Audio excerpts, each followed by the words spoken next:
Well, everybody, the moment has arrived. We're going to get ready to close out here. We have been through 2 days, I think, of some really informative, engaged dialogue. And sometimes it's intentional that we've tried to give you detail. We haven't wanted to gloss over some of the important things that really make up how the decisions get made. But in getting into the details, sometimes we lose some of the bigger picture items. And I think one of the bigger picture items here is we have now moved, since the 2012 Great Lakes Water Quality Agreement was signed, from a whole lot of work to establish the institutional infrastructure, the decision-making apparatus and the engagement apparatus, to actually getting these decisions made, to making sure that results are happening on the ground and in the water. And I think you're starting to hear that. This is a really important turning point in the moment of the 2012 Great Lakes Water Quality Agreement. And that is something that I think we should all be very, very proud of. We've had 2 wonderful days of information, questions and answers, dialogues. And this afternoon, we heard more of that. We heard about vessel discharges and how IMO and some of our broader, more global policies have a tremendous role to play on the Great Lakes, even though they cover much more than just the Great Lakes. We heard about science coordination, traditional environmental knowledge, TEK, social science, adaptive management, and the role of citizen science, which is something that we will all take back. We heard about invasive species. And here's one where I'm gonna respond to a comment that we heard on Asian carp. I don't want us to leave the room under the impression that we are sitting on our hands with grass carp. In fact, the reason we have found grass carp in the St. Lawrence and in other places around the lakes is because our agencies are looking. We are looking to find them, and when we do find them, we are responding. There's a whole lot more that needs to be done. I think it is fair to say that the discovery of grass carp, self-reproducing grass carp, has been something that has been a surprise to us. So we are looking to try to make sure that we are establishing and refining our policies on how to react and respond to those things. So there is work being done on that one. Climate. We also heard that a binational approach from Mike Ripley, a binational approach to adaptation is necessary. There are a whole lot of other things that we did here throughout this afternoon's panels, too much to go through right now, but I also do want to turn back to one of the last comments we heard about our indigenous friends and colleagues here in the Great Lakes region. I know I mentioned earlier, right before lunch, about the notion of going beyond 7 generations, and that we have written into the Water Quality Agreement an imperative for us to make sure that we are protecting and restoring the Great Lakes from a multi-generational perspective, that standard of care. And the reason that's important is we can argue about jurisdiction, but at the end of the day, I at least believe that the true jurisdiction over the Great Lakes belongs to generations far out into the future. And why we do what we do from all cultural perspectives is to make sure that they are supported and that their existence is enhanced. So that's just a few thoughts, a few closing observations from what we heard this afternoon. Our work's not done. We all need to keep communicating. We all need to keep coordinating. We all need to keep consulting, the big 3 C's. And to do that, we want to rely on some of the tools that we have.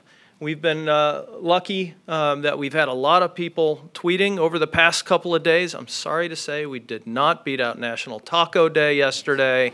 We tried, and then when the Blue Jays won last night, it was just game over for us. We could not. It was just a bridge too far to beat out the Blue Jays with our tweeting. But that said, please do keep following up on Twitter. Binational.net is another great way for you to stay up to date. You can subscribe to updates under binational.net. And my closing thought before I turn it over to Mike is on this notion of participation.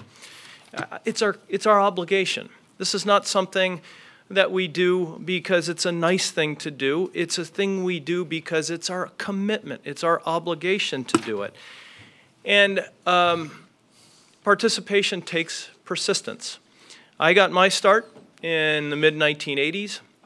One of the terms that I heard frequently was persistent organic toxics. And one of the things that I sometimes do is I think to myself, we have one job here, and that is to be more persistent than those things. Let's keep going. Let's keep talking. Let's keep conversing and dialoguing to make sure that we are fulfilling our commitments to the Great Lakes and the generations to come. Mike, over to you. Thank you. The canoe locker. So we went from a parking lot to a bike rack to a canoe locker. A couple of things.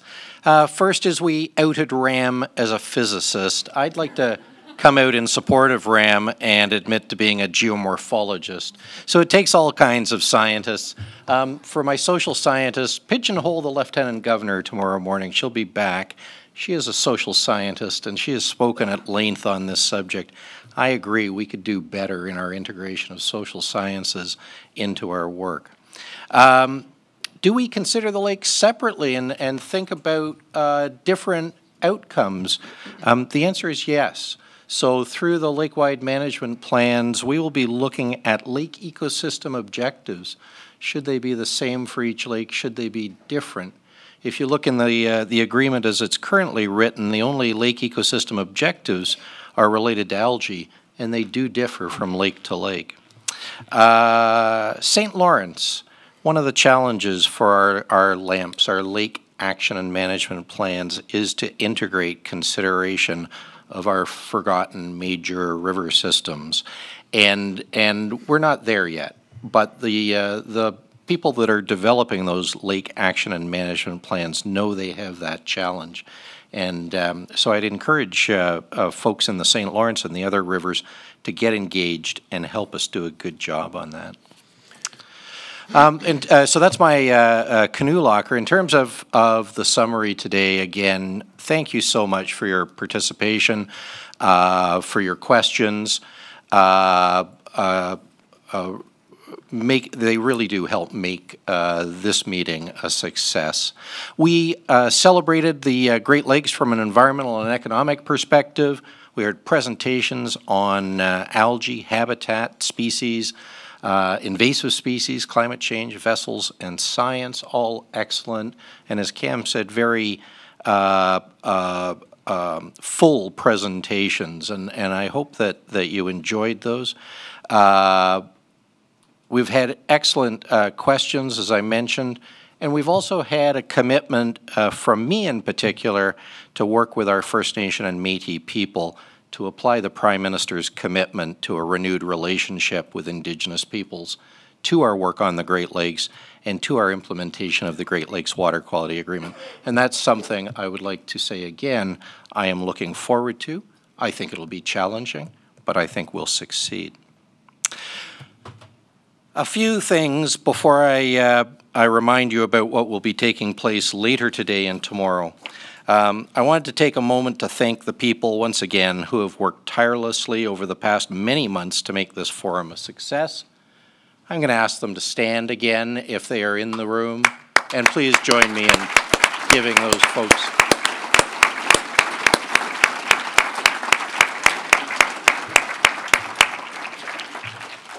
an interesting side fact. They are all much thinner than they were 2 days ago. They've been running behind the scenes. Thank you to the presenters, to all of you, and thank you to all of you again who participated. Now moving forward, the International Joint Commission will be hosting 2 public sessions. The first session on Great Lakes success and challenges will start in this room momentarily. A second session will focus on a healthy Lake Ontario, and will start at 7 p.m. at the City Hall, Toronto City Hall, Committee Room 1. I paused to see if anyone would correct me. I must be correct, so you can take that to the bank. Tomorrow, the Great Lakes Public Forum will continue with a full day dedicated to celebrating the Great Lakes and ideas and opportunities for citizen engagement. That will occur back in this room as well. We'll be hearing from Catherine McKenna, the Canadian Federal Minister of the Environment and Climate Change, Glenn Murray, the Ontario Minister of the Environment and Climate Change, Bruce Heyman, the U.S. Ambassador to Canada, and somebody named Cam Davis. They'll join host Valerie Pringle, noted Canadian broadcaster, in discussing current Great Lakes issues and future challenges and opportunities. And we took it upon ourselves to guess at a couple of the key issues that you might like to ask about, so they'll be tackling algae and climate change in relation to the Great Lakes. We will continue to explore perspectives on why the Great Lakes matter and spotlight successful examples of citizen engagement that are making a difference in restoring and protecting the Great Lakes. The afternoon session will focus on innovative ideas for enhancing citizen engagement and how to move these ideas into action. We'll hear about an exciting new campaign being launched to brand the importance of the world's largest freshwater ecosystem into people's hearts and minds. And the Lieutenant Governor gave a bit of a teaser on that, and you'll be hearing fully about that tomorrow. Closing thought to match Cam. So my closing thought is about relationships. Someone mentioned earlier, I think Chris did, that we from time to time have an opportunity to talk to other people from around the world who are managing shared waters.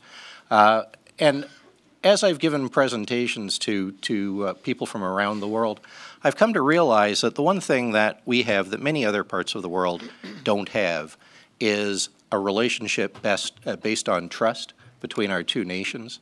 It's the starting point for everything we do. Our work, all the work that you've seen presented, is based on the relationships that we create at meetings like this with our colleagues in different countries, different states, and different provinces as well. So it's important to come here, it's important to meet people, it's important to have positive working relationships. So thank you all for all of your work on the Great Lakes, and we look forward to seeing you again tomorrow, and the day will start at 8:30. We're done.